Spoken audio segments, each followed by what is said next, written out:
Salut toi, aujourd'hui est une journée toute grise, c'est pour ça que même s'il est seulement 14 h, on dirait qu'il fait déjà presque nuit.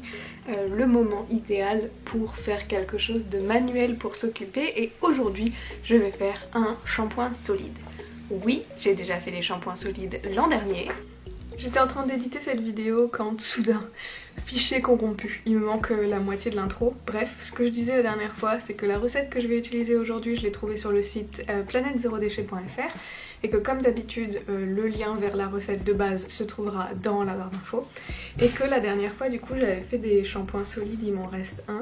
Et comme tu peux le voir, on voit les petites billes de SCI et après avoir fait quelques recherches, on m'avait dit que ce serait mieux si j'arrivais à moudre en poudre le SCI pour pas avoir ces petites billes visibles dans le produit de fin. Donc c'est ce que je vais faire aujourd'hui. Voilà, la recette que j'ai choisie aujourd'hui, je ne l'ai encore jamais testée, ça va être la première fois que je la fais aujourd'hui. Il y a de la poudre de guimauve, de la poudre de prêle, de l'huile de moutarde, que des ingrédients que j'ai jamais testés, donc j'ai vraiment hâte de voir ce que ça donne. La dernière fois j'avais une quantité de messages pas forcément super sympas qui me reprochaient d'avoir mis du colorant dans mes petits shampoings. Je veux dire, les gars, vous avez vu la couleur de mes cheveux, on est d'accord que c'est pas les 2 grammes de colorant qu'il y a dans mon shampoing qui vont me les abîmer plus que ce qu'ils sont. Accessoirement, le shampoing est bleu, mes cheveux sont bleus, genre je sais pas, c'est pas dramatique. Évidemment, ce genre de choses sont tout à fait optionnelles et si tu ne peux pas en mettre, tu n'en mets pas. Mais honnêtement, je crois que tous les shampoings solides que j'ai achetés en magasin avaient des colorants dedans. On parle de mica, on parle de colorants qui sont naturels, ce n'est pas la fin du monde. Mais encore une fois, si tu décides de faire ce shampoing sans ajouter de colorant, grand bien te fasse. Évidemment, c'est pas obligé. Moi, je pense que je vais en rajouter juste parce que j'en ai et que je trouve ça fun et que j'aime bien les trucs colorés de mes cheveux. Ok, on va aller dans la cuisine pour la suite de cette aventure, comme d'habitude. Et puis, on va voir ce que ça donne. Nous voici à nouveau dans une superbe disposition.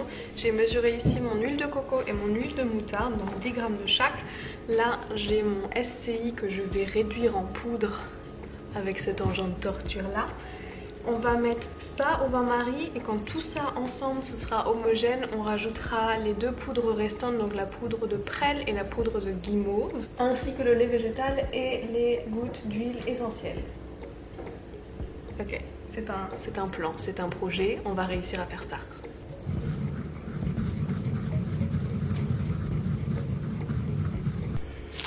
Donc ça c'est le SCI avant de le broyer.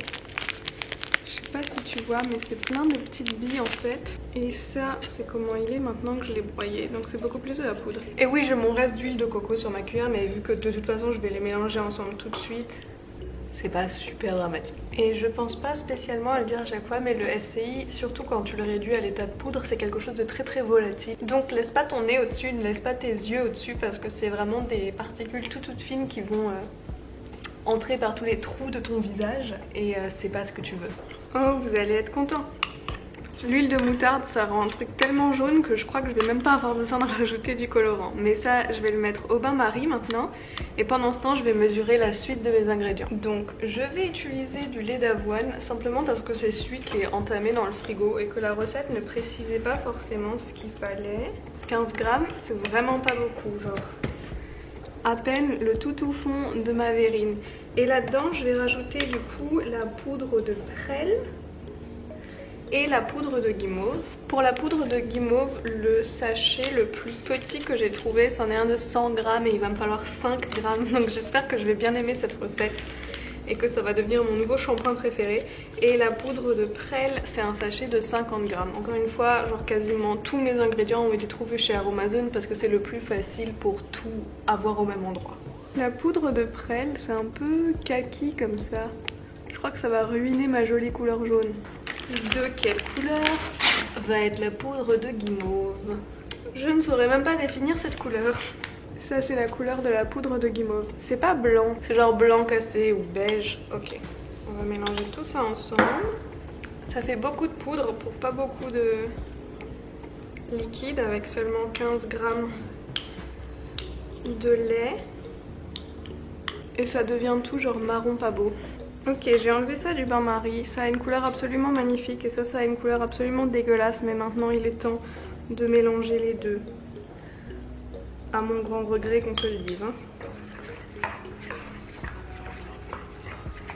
Je pense qu'aucune couleur que je ne pourrais ajouter là-dedans rendrait le truc moins laid, mais je vais essayer quand même. Parce que j'ai ce mica naturel là, qui a une jolie couleur un peu cuivrée.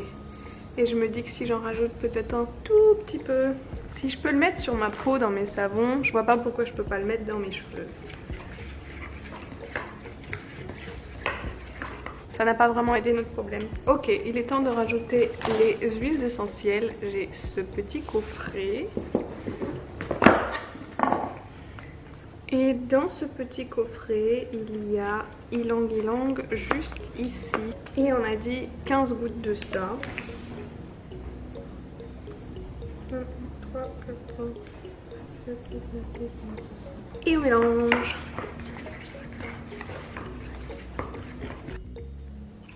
Ok, c'est relativement bien mélangé, l'huile essentielle est bien mélangée et ça commence à se durcir.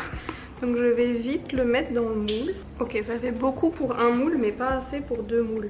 Bon, on a un moule correctement rempli et un moule pas correctement rempli, mais en fait la recette ça fait genre un moule et demi. Donc on espère que celui-là il sera beau. Et on testera avec celui-là, mais il va falloir les laisser poser 48 heures avant de pouvoir les utiliser. Donc on se retrouve dans 48 heures pour la suite. Ok, ça fait au moins une semaine que ces machins sèchent et ils sont toujours pas secs. Je sais pas, j'ai suivi la recette mais ils sont encore mous, tu vois. Du coup, c'est pas un shampoing solide, c'est un shampoing mou. La couleur a aussi carrément changé, je préfère la couleur maintenant. Ils sentent super bon. Ça c'est pas le souci. Le souci c'est que ils sont pas durs, donc ça va être une galère sans nom à transporter. Mais je me suis dit que j'allais utiliser celui-là, c'était donc celui qui était fait à moitié. Je vais utiliser celui-là aujourd'hui pour essayer de me laver les cheveux. Et puis je vais laisser sécher l'autre au maximum jusqu'à mon départ. En espérant que j'arrive à le transporter parce que franchement l'odeur elle est vraiment oufissime. Mais pas la texture. Je sais pas ce que je pourrais changer dans la recette pour changer la texture. Alors si tu as une idée, merci de me faire parvenir les informations que je n'ai pas. Mais ok, je vais déjà aller dans la salle de bain, je vais me casser un petit morceau dans la main et le frotter dans mes mains comme pour me laver les mains pour voir si ça mousse. Car j'ai décidé aujourd'hui de ne pas t'emmener avec moi dans la douche. Voilà. Donc on va faire le test sur mes mains, ensuite j'irai laver mes cheveux qui en ont bien besoin et je viendrai te faire un retour quand j'aurai fini de me laver les cheveux. Ok, alors... prendre un petit morceau comme ça.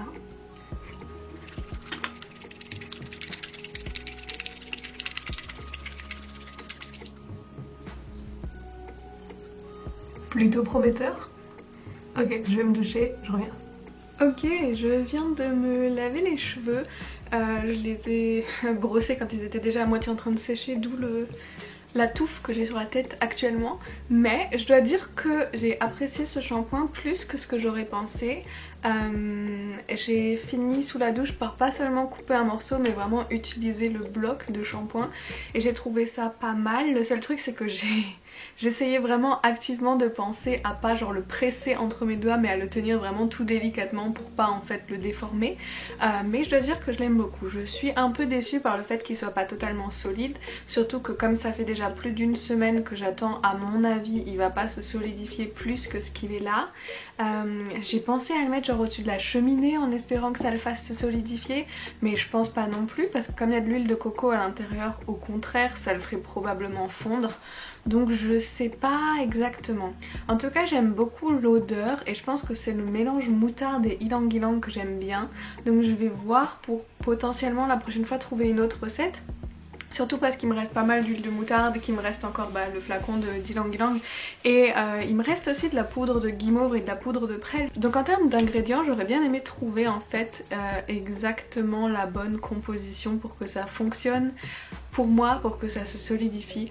Donc je vais voir pour expérimenter un peu avec ces ingrédients là, mais ils moussent agréablement, assez pour se laver les cheveux, moins évidemment qu'un shampoing de supermarché, mais en même temps tous les shampoings solides moussent moins que les trucs bourrés de silicone et je ne sais quoi qu'on utilise. Mais ouais, je suis plutôt convaincue comme dit, il serait aussi super bien si je restais chez moi, mais moi les cosmétiques solides je vois ça comme un gros avantage, surtout quand on voyage. Et là celui-là je le trouve pas avantageux quand on voyage, puisque il va finir écrasé ou en miettes dans ma valise, et ça ne me plaît pas.